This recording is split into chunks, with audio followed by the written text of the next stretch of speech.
कांग्रेस के विधायकों को डराने के लिए कि साहब आप आवाज मत उठाओ, आप सरकार में हमारे साथी हो तो आप दब के रहो, नहीं तो राष्ट्रद्रोह का मुकदमा कर देंगे।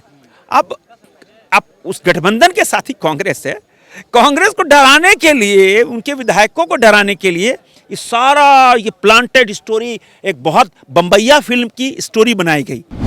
नमस्कार। झारखंड की राजनीति फिर से सुर्खियों में है क्योंकि विधायकों की खरीद फरोख्त का मामला लगातार बढ़ रहा है और यह कई दिनों से चर्चा का विषय बना हुआ है। हमारे साथ संजय सेठ हैं, रांची के सांसद। उनसे हम जरा समझते हैं उनकी क्या इस पर क्या विचार है और क्या वो कहते हैं। नहीं जी, जिस तरह से लगातार इस तरह की बातें सामने आ रही हैं कुछ दिनों से, क्या लगता है कि इसमें कितनी सच्चाई है? क्योंकि इसमें आपकी पार्टी का भी नाम आ रहा है कि भाई भाजपा की तरफ से ऑफर मिला था। क्या लगता है, क्या है ये? देखिए, हमने पहले भी कहा था ये पूरी तरह प्लांटेड स्टोरी है। पिछले 1.5-2 साल से यह सरकार विफल है। सरकार ने जो वायदे किए थे, लाखों लोगों को नौकरी देना, जो बेरोजगार हैं उनको बेरोजगारी भत्ता देना, तो रोज युवक परेशान, किसान परेशान। किसान इसलिए परेशान कि जो धान जिन्होंने खरीदा नवंबर दिसंबर में सरकार ने, उसका पैसा नहीं मिल रहा है। किसान परेशान, हर वर्ग परेशान है। नौकरी तो दे नहीं पा रहे, उल्टे जिनकी नौकरी है उनकी नौकरी छिन रही है, तो विधायक नाराज होंगे। अब इनके रसोई घर में अगर डेगची से आवाज आ रही है, बर्तन उलट पुलट हो रहे हैं, तो उसमें भाजपा क्या करे?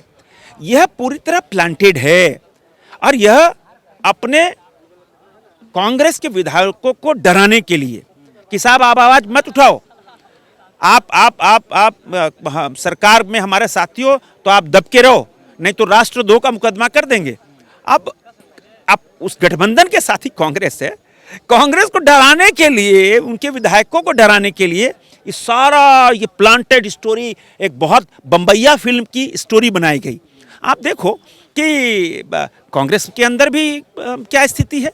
अब ये गठबंधन के लोग माने सरकार चला नहीं पा रहे, जिसका परिणाम है उनके यहाँ तो उनके रसोई घर में तो बर्तन खटक ही रहे हैं, जनता परेशान है।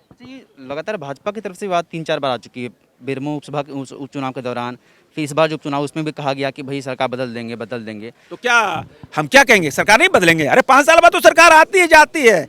लोकतंत्र की खूबसूरती यही है कि 5 साल कोई सरकार स्थायी होती है क्या?